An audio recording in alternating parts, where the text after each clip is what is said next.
Hi there, I'm Jim Zirin. Welcome back to More Conversations.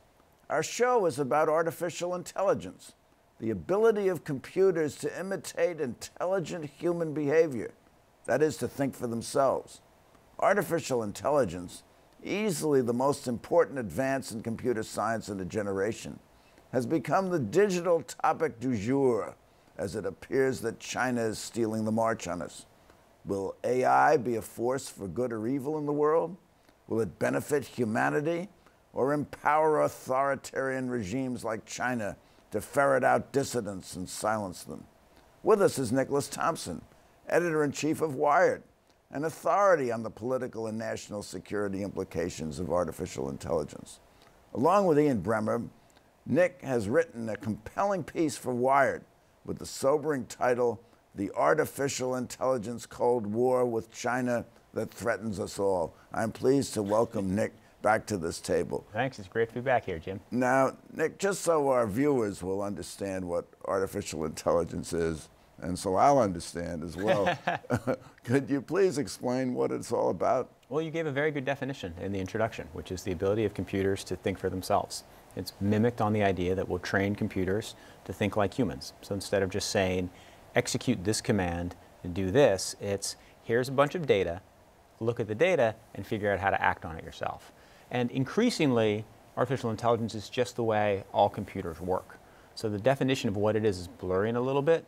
Most machines are, certainly in the future, certainly in the near future, will have AI built into it somewhere in the stack of systems running whatever you're running. So would an application be that doesn't exist yet, but I'm driving home, I want to be sure dinner is cooked, so I say to the robot, make dinner. Is that what artificial intelligence does? Well, it could be. I mean, that could be just sort of standard computing where you're sending a signal over your phone line to your stove to cook a pre-cooked meal. But if you're saying, make me something I want, and what the machine is doing is it's looking at everything you've eaten, everything that's in the kitchen. It's looked at your blood data from the day, and it's decided that you need some more broccoli. That's artificial intelligence, where it's looking at the data and it's making choices much like the way a human would. So how advanced is the technology? Is it possible the robot will put the cat in the oven? No, well, that specific example is really interesting because one of the things that robots are particularly bad at is dexterity, right? And one of the things that cats are particularly good at is dexterity. So actually the hardest thing to happen would be for the robot to put the cat in the oven, because the robot could never catch the cat and the cat could get away.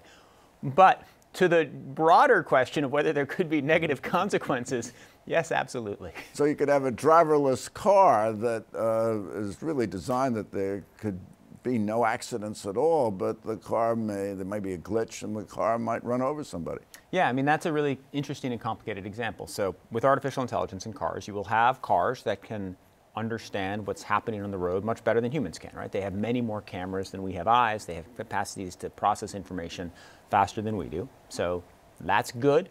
They can communicate with each other. So ideally they can go 80 miles an hour, 2 feet apart. That would be good for traffic congestion. So all of those things are good. But you also could have a glitch, right? The system could fail. The system could be hacked. And then the really complicated thing is there are lots of decisions that we humans make as we drive that are morally complicated decisions, right? Like you have to, do I swerve and put my car at risk to not hit a squirrel? Do I swerve and put my car at risk to not hit a single person walking with a shopping cart? Do I swerve and put myself at risk to not hit a family, right?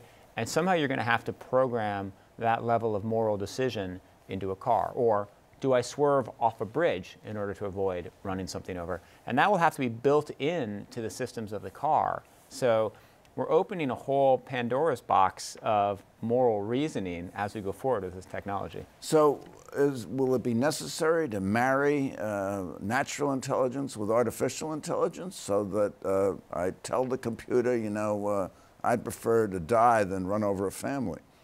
Yeah, so there are a couple interesting things there. One is the way we train AI systems. There's a certain group of people who believe you just give them data and train on that. There's another group of people that says you give them data plus common sense and train them on that.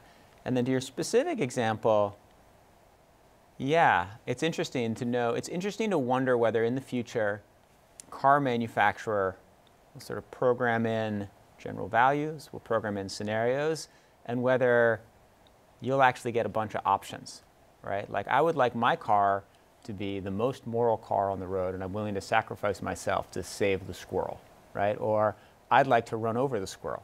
And you could have different settings, or different states could have settings, right? So when you go drive from Massachusetts to Texas, you go from avoid the squirrel to run over the squirrel, or run over the squirrel to avoid the squirrel. You have very different values built into your car. So will there have to be warnings? Warning, Mr. Thompson. Your car has been programmed not to run over the squirrel, and you may die as a result. It's possible, or... Otherwise, you sue the manufacturer for bad AI. I mean, what will probably happen is the decision whether to run over the squirrel or not will be baked into the system, and the users will not be told about it, and we'll try not to think about it too much because it will be so complicated. But what will be interesting is that some engineer at some company writing the code will have made that decision for you. Well, let's go to the dark side of AI. Does it have, or will it have, military applications? Maybe it does already. Well, that could be the bright side, too. I mean, so our AI has applications everywhere, right? Everything is going to be changed, not everything. Most things will be changed in some way by AI. Military operations, absolutely, right? So we will, already, we do aircraft maintenance by looking at AI, right? Study the data on how long this airplane has been in commission and the parts, and let's figure out, before it starts to break down, how to fix it. So that exists. We will certainly have drones that use AI, right? You will perhaps have predator drones. There's been a big debate about whether technology for image recognition, which is something AI is really good at, should be built into predator drones. Now, is that a good thing or a bad thing?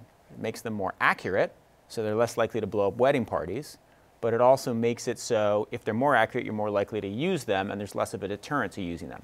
Or they may kill the groom, but everybody else will be spared because... And is that better or is that worse, right? So that's a really complicated debate. And then there are applications like missile defense, where surely you want maximum image recognition. It'd be hard to argue against that.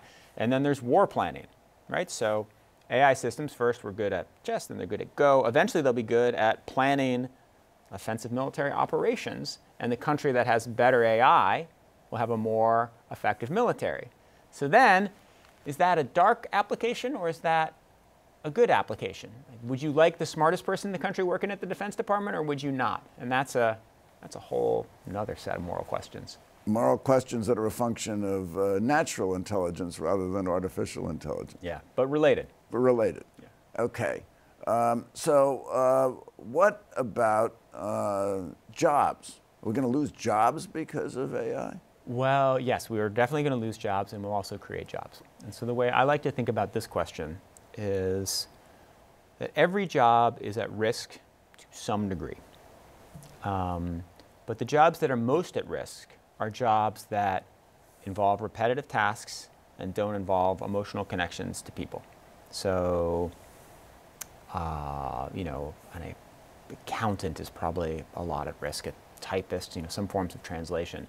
Jobs that involve human connection, right, where it involves an emotional connection between people, are less at risk, and jobs that involve creativity are less at risk. Those are the things that AI has a harder time with. So this is sometimes talked about in the medical field, where a nurse, who really depends, like a lot of a nurse's success rate depends on the emotional connection with the patient, may actually be safer than a radiologist, where a lot of their job depends on analyzing images, right? And there's certain things a radiologist does that the radiologist needs to do. So it's not like all the cheap job, or not the low-paying jobs will go first and the high-paying jobs later. It's more there's a spectrum, right? A paralegal, somebody who goes through lots and lots of data looking for patterns. We're not going to need many paralegals in the future. How about a lawyer? They're getting close to home. A trial lawyer will absolutely need, because there's a lot more creativity. Thank you very much. And the emotional connection to a jury. So paralegals probably doomed. Lawyers probably in pretty good shape, certain kinds of lawyers. So I think there will be a lot of change, and there'll be lots of new jobs created. My guess, in the 5-year time span, more jobs will be created than are lost. In the 30-year time span, who the hell knows? Now, do you see any dangers in AI?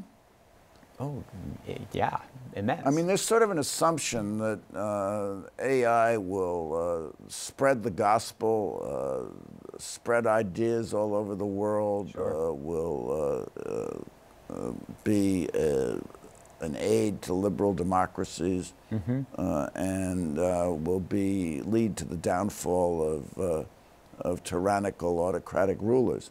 But do you see that as the case? Well, no, I don't. I think one of the most interesting things in technology over the last 20 years is that it hasn't led to democracy the way certainly I expected, and I think lots of people expected. Right? At the end of the Cold War, one of the assumptions was that once people have infinite information, it would be much harder to run an authoritarian country. Right? One of the ways that supposed to be the end of history. It's the end of history, exactly. But now we look, and we're 30 years from the end of the Cold War, or from the end of history, and authoritarianism is on the rise. Right? The number of authoritarian countries is up, the number of democracies is down. China has only increased its power, and it certainly hasn't opened up the way that we all thought it was. And so the question is, how much of a role does technology play in that? And it's very hard to parse out, but I think it has played some role, and that technology has actually been a centralizing force, and that the authoritarian states have been able to use technology more to their advantage than citizens have. They've been able to track dissidents, consolidate power, stifle speech in ways that I didn't think were possible, and dissidents have been unable to use it to organize resistance in the way I thought was likely. China is the most powerful example of this. And so then the question comes, with AI, does that relationship flip? Is there some way that AI helps empower democracy, or does AI empower authoritarian governments? So with human beings still in control of the show, should we evolve a policy and elaborate a policy where we're anti-AI or we're AI averse? No. So my general sense, okay, so A, if the United States were to come up with a policy that is AI adverse, the United States would just become poorer, more disorganized, with a less effective military and a less effective government, right? And AI mostly will be a tool for strengthening economies, making things work better. Go back to your self-driving cars, right? Self-driving cars are going to have accidents, and there's going to be all kinds of more complexities. Once we have them, the world will manifestly be better, right? Because they don't text, they don't drink and drive, they can be much more efficient in planning your routes, you can have much better traffic control, right? And they'll also be much more comfortable. Because once you have a self-driving car, you don't have to have a steering wheel in the middle of the car, and you don't have to design the same amount for safety, so you can actually make it a much more comfortable sitting environment. So self-driving cars, and I think it's a good metaphor, right? There are lots of risks with AI, but in general, it makes things better. So we should talk about the risks, we should plan for the risks, and we should push the technology forward. Well, let's talk about China, which you've mentioned. Yes. And as you know, the United States has joined with around a dozen nations in condemning China, breaking news, for industrial espionage, technological espionage, stealing intellectual property, and stealing artificial intelligence from other nations. So they're a bad actor here. They are, certainly their espionage is the work of a bad actor. Certainly theft is the work of a bad actor. On AI, China also has a thriving research community. They have some of the smartest people in the world building AI for Chinese companies, building it in ways that the rest of humanity will benefit from. So there's different sides of the equation. I think what's most important about China is that in the US, our government has had a pretty hands-off approach. Barack Obama started to kind of pay attention to AI his last year in office. Donald Trump is starting to pay now, but it's very limited. In China, it's become one of the central elements of economic planning for the country. Well, let's go back to 2016, where an American-made machine defeated a Chinese grandmaster at an Asian game called Go. Did that spur China to get into the field of AI with a vengeance? I mean, in 2017, the next year, Xi Jinping at the 19th Party Congress said that the future of China was going to be based on technology, and including AI. Yeah, that is exactly right. I think one of the things that spurred this revolution in China was saying, wait a second, Go, right? I mean, the Americans mastered Go, the perfect Asian art form. The Americans don't even know how to play Go. Most people watching the show have no idea how to play Go, and yet it was an English company that was bought by Google that beat the Chinese world champion and the South Korean world champion. So yes, that was an extremely important moment, and it did help inspire China to make AI such a central part of central planning. And that's one reason why AI development in China is progressing really, really quickly. So was the lesson of the Go phenomenon that we've got to beat the Asians at their own game? I think the lesson of the Go phenomenon, I think what the US should care about, less about Go and more about China's national economic policy on AI. If I were in the Trump administration, I would be saying, okay, let's stop worrying about all this other stuff right now. Let's stop worrying about this very short-term stuff. Let's develop a national strategy on AI. Let's figure out how to have as many American businesses as possible working as well as possible in AI. Let's fund basic research through the National Science Foundation, the secret stuff through the Defense Department. Let's put out a lot of grants to academia. Let's figure out the government databases that can be open to the public and to business companies so that there's a more competitive marketplace. You don't want just Facebook and Google, the companies that have the data, the only places to make AI. You want to be able to spread it out as much as possible. Let's come up with a competition policy that pushes this business and this industry forward. And let's scenario plan for a future with a lot more job churn and a lot of the problems that AI is going to cause. That's what I would do if I ran this government, but that's not what this government is doing. Well, has China stolen the march on us? Do they have the edge? And do you see this as a bad thing? China, the best thing would be for the US and China to both be growing quickly. I think that China certainly has the edge in national policy. It certainly has some of the edge in business. There are elements of technology where it seems like China has pulled ahead of us. You know, there are areas like face recognition where Chinese technology is advancing really quickly. Why is that? Right? Is it because the state has an interest in surveillance? Is it because there's so many unbanked people and so it's a very important form of identification? Whereas in the US you have an identity card, in China you need to have face recognition. For whatever reason, face recognition technology in AI is really advancing quickly in China. So there are definitely areas where they are ahead and moving more and more ahead. And so should we be stealing their face recognition technology the way they steal our technology? I mean, doesn't it take a thief to catch a thief? No. We should be negotiating with them to help create a world where they're incentivized not to do that. I don't think we should be stealing their national secrets, but you do need to have points of leverage and pressure on them to stop the theft. And the most important thing that has to happen is you need to integrate with the Chinese technology sector, right? So what I worry about, the 5-year out scenario that is most unsettling to me is a new Cold War where countries essentially choose between a US technology stack and a Chinese technology stack, where they say, we're going to throw a lot in with China. Huawei is going to build our 5G network. We're going to use Chinese software to build out our surveillance network. And we are going to adopt all of this Chinese technology. And by doing so, in some ways, we'll make our country more like China. And so Venezuela has just done this to a certain degree. Zimbabwe just did this to a certain degree. Pakistan has done this to a certain degree. And it's quite unnerving. You don't want the world, you don't want the world saying, let's make our government more like China, because for all of China's virtues, I don't like authoritarianism.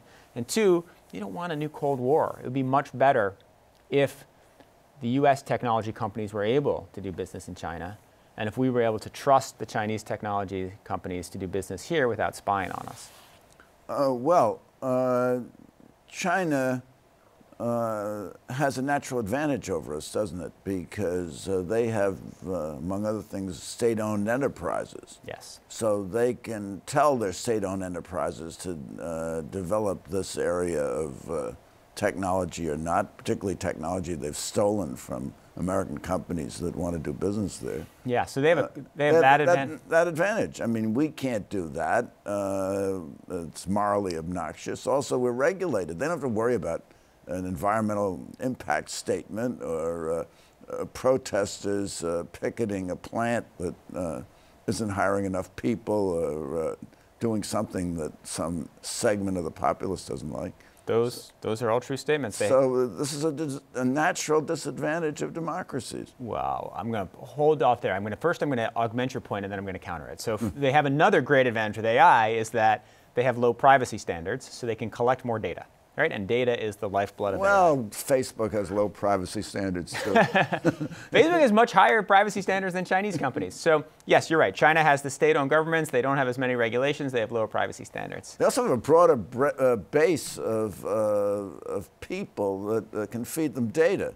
And data builds on data. So the more data you have, the bigger the machines, the more AI there is. That is all true. So we're totally, no. The reason we're not completely doomed in the U.S. to fall infinitely behind is... I wouldn't have had you on to be a prophet of gloom and doom. Tell us what the answer is. Well, the point of capitalism is if the state doesn't pick the winners, you get better outcomes, right? That is part of one of the lessons from the Cold War. So the Chinese government says, okay, Baidu, Alibaba, Tencent, you guys are the winners. We're investing in you. We're in bed with you.